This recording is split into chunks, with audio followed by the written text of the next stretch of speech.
FoxSports.com senior writer Peter Schrager is here with the latest. Peter, what is the story? What's the story behind this hoax? Greta, I've covered hundreds of stories, thousands of stories. I have never come across anything as crazy as this. The story goes, in 2009, Manti Te'o apparently met a girl after a Stanford versus Notre Dame game. They started a relationship, and as we hear, in September, she passes away of leukemia.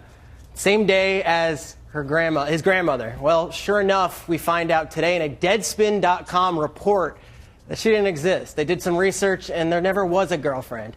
Well, you're saying, well, what's that all about? Notre Dame did an investigation. They learned about this on December 26th, and they're saying, as well as Te'o, he was hoaxed. He was a part of an internet hoax. Goes back and says he never technically met this girl in person.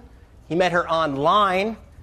And this is a large web of lies, and they've been using these web of lies to get him on this. It is a crazy story, but here's what's most interesting. The Notre Dame football team used this story of his girlfriend passing away as their inspiration towards an undefeated season this year.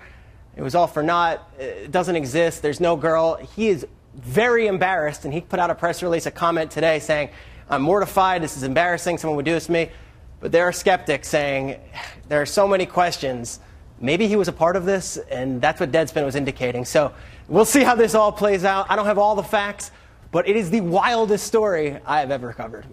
All right. Well, if he was a girlfriend met at the Stanford game in 2009 and their boyfriend-girlfriend until her supposed death in September of 2012, hadn't he ever met her at that point? I mean, and he's calling her a girlfriend. I mean, are we sure that even that part of the story is rooted in reality? Yeah, you know, Jack Swarbrick, who is the athletic director at Notre Dame, he came out at 8 p.m. Eastern today, and he spoke on it and said they met, but they never met in person. So maybe he was embarrassed. Maybe he created the fact that they saw in 2009. We don't know.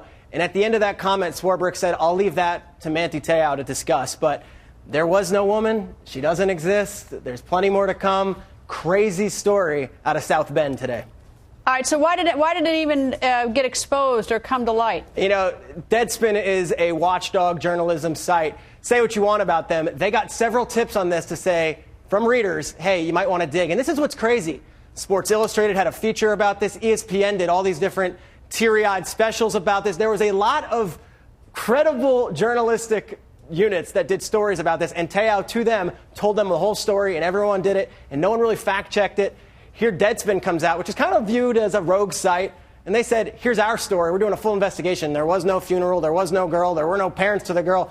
Why did anyone else fact-check this? Well, you can say as a journalist, if a 21-year-old kid tells me his girlfriend died, am I supposed to go and check out if there was a funeral? Am I supposed to go and see if there was a corpse? I don't know. There's a question about who was to blame and why it took a Deadspin report to investigate all the facts in such a high-profile story. All right, well, all we can say is the plot thickens on this one. We'll have to see what tomorrow brings. Anyway, Peter, thank you. It blows Lance Armstrong out of the water, I'll say that. Oh, boy, you know what? This is the best thing ever happened to Lance Armstrong. You are so right. This should be his hero. Anyway, should write a letter thank to you, Manti Peter. Te'o. Absolutely. Thank you, Greta.